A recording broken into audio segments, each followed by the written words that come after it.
Hello students, इस video में हम IITJAM 2025 के मैथमेटिक्स का क्वेश्चन नंबर 16 सॉल्व करने वाले हैं। और क्वेश्चन 16 में एक मैट्रिक्स M दिया गया है जिसमें एक एंट्री को X रखा गया है। तो उस X वाले एंट्री पे हमें बात करना है क्या होगा। और उस मैट्रिक्स M जो है उसका दो आइगन वैल्यू भी पहले से दिया गया है, -2 और 3। और एक और चीज कहा जा रहा है, यदि MQ into column matrix 0 1 1 equals to column matrix 0 125 125 then which one of the following is true. इन सभी ऑप्शन में से हमें देखना है कौन सा ऑप्शन ट्रू होता है। इस क्वेश्चन के लिए हमें x का वैल्यू पता करना है क्या होगा, और m² प्लस m इन्वर्टिबल होगा या नहीं, इस पे बात करना है। तो हम x का वैल्यू मैट्रिक्स M में जो एक एंट्री के स्थान पे x लिखा गया है उसका वैल्यू हम आसानी से फाइंड कर सकते हैं। वो x है मेन डायगोनल पे, -2 2 और x, ये तीनों मेन डायगोनल पे है। तो हम मेन डायगोनल का यूज करते हुए हम आसानी से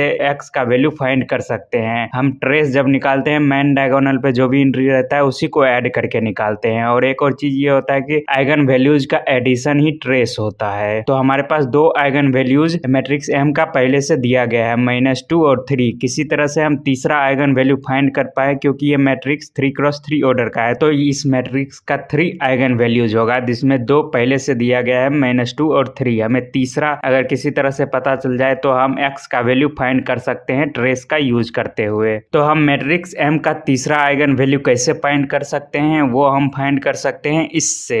MQ into column matrix equals to column matrix जो दिया गया है, इससे हम तीसरा आइगन वैल्यू पता कर सकते हैं वो क्या होगा। और इसका यूज करते हुए हम तीसरा आइगन वैल्यू कैसे फाइंड कर सकते हैं, तो उसके लिए एक डेफिनेशन हमें पता होना चाहिए, eigen values and eigen vector of A matrix. हम किसी मैट्रिक्स को लेके उसके आइगन वैल्यूज और आइगन वेक्टर में कैसे रिलेट करते हैं उसका एक इक्वेशन होता है। जैसे मान लो कोई A एक मैट्रिक्स है Fn क्रॉस Fn का, और लैम्डा एक एलिमेंट है F का जो कि आइगन वैल्यू होगा A का। ये तभी हो सकता है जब ऐसा नॉन जीरो x एग्जिस्ट करता हो Fn में जिससे कि Ax equals to lambda x हो जाए। तो Ax equals to lambda x जो है इसमें x आइगन वेक्टर होगा और लैम्डा आइगन वैल्यू होगा। तो इसी इक्वेशन से Ax equals to lambda x हम आइगन वैल्यू और आइगन वेक्टर में रिलेट करते हैं। और इसी से हम MQ column matrix equals to column matrix जो दिया गया है उसमें हम पता कर सकते हैं तीसरा आइगन वैल्यू क्या होगा। Ax equals to lambda x जो है इसी इक्वेशन से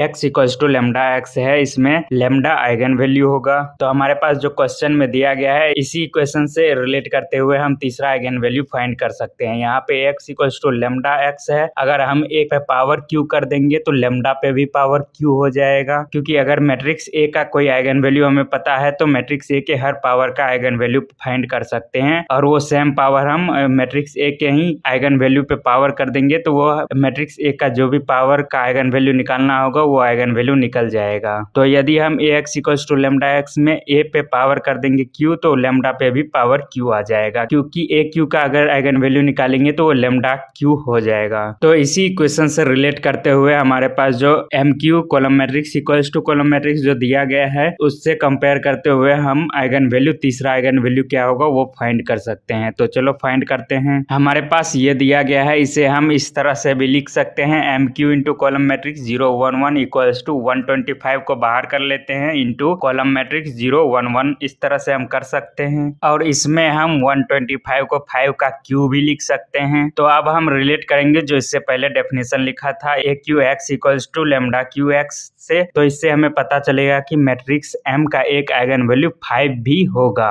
तो मैट्रिक्स M का तीसरा आइगन वैल्यू 5 है और दो आइगन वैल्यू पहले से दिया गया है, -2 और 3। तो मैट्रिक्स M 3x3 ऑर्डर का है और उसका तीनों आइगन वैल्यू हमें पता चल चुका है, -2 3 और 5 है। तो हम इस तीनों आइगन वैल्यूज को यूज करते हुए x का वैल्यू फाइंड कर सकते हैं। तो हमें एक चीज पता होता है, किसी स्क्वायर मैट्रिक्स में ट्रेस इक्वल्स टू होता है उस मैट्रिक्स के सभी आइगन वैल्यूज का एडिशन के इक्वल होता है। तो हमें इस मैट्रिक्स M का ट्रेस निकालना है और तीनों आइगन वैल्यू तो इसका पता ही है, तो उस तीनों के एडिशन के इक्वल कर देंगे ट्रेस को, मैट्रिक्स M के ट्रेस को। तो मैट्रिक्स M का ट्रेस निकालने के लिए हमें मेन डायगोनल की सभी एंट्री को ऐड करना पड़ेगा, -2 + 2 + x इक्वल्स टू हो जाएगा सभी आइगन वैल्यूज का एडिशन के -2 + 3 + 5। और इसे हम कैलकुलेट कर लेंगे तो x इक्वल्स टू यहाँ से आ जाएगा 6। तो x का वैल्यू हमें पता चल चुका है 6 है। तो यदि x का वैल्यू 6 है तो ऑप्शन ए और ऑप्शन सी गलत हो जाएगा अभी ही, क्योंकि इसमें x इक्वल्स टू 5 दिया गया है। तो ये दोनों ऑप्शन तो पहले ही गलत है। तो अब ऑप्शन बी और डी पे बात करते हैं, इसमें दोनों में से कौन सा ऑप्शन ट्रू होगा। तो अब हमें ये पता करना है कि एम स्क्वायर प्लस एम जो है वो इन्वर्टिबल होगा या नहीं होगा। ये हम मैट्रिक्स एम का जो आइगन वैल्यू आया था उसी से पता कर सकते हैं एम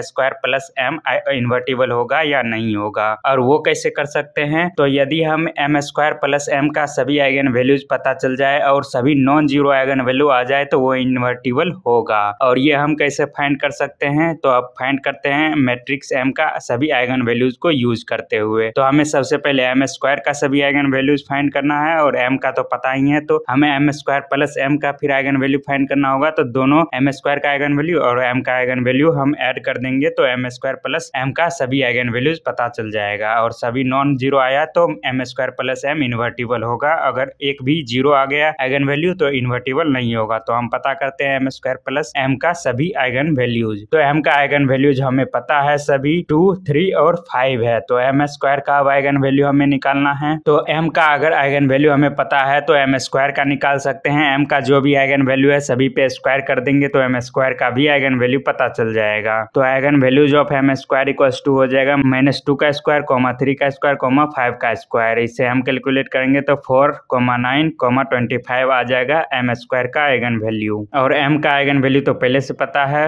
-2, 3 और 5। इस दोनों को हम ऐड करेंगे तो हमारे पास एम स्क्वायर प्लस एम का आइगन वैल्यू पता चल जाएगा 4 प्लस -2, 9 प्लस 3, 25 प्लस 5। इसे कैलकुलेट करेंगे तो हमारे पास आ जाएगा 2, 12, 30। तो एम स्क्वायर प्लस एम का सभी आइगन वैल्यूज हमें पता चल चुका है और वो है 2, 12 और 30। और इसमें से कोई भी जीरो नहीं है। हमारे पास जो भी एम स्क्वायर प्लस एम का आइगन वैल्यूज आया है वो सब नॉन जीरो आइगन वैल्यू है। और इस तरह से होता है किसी मैट्रिक्स का सभी आइगन वैल्यूज नॉन जीरो हो तो वो मैट्रिक्स इन्वर्टिबल होता है। तो यहाँ एम स्क्वायर प्लस एम करके भी एक नया मैट्रिक्स ही आएगा और उसका सभी आइगन वैल्यूज हमें पता चल चुका है और सभी आइगन वैल्यू नॉन जीरो है 2, 12 और 30। तो एम स्क्वायर प्लस एम जो भी मैट्रिक्स आएगा वो इन्वर्टिबल होगा।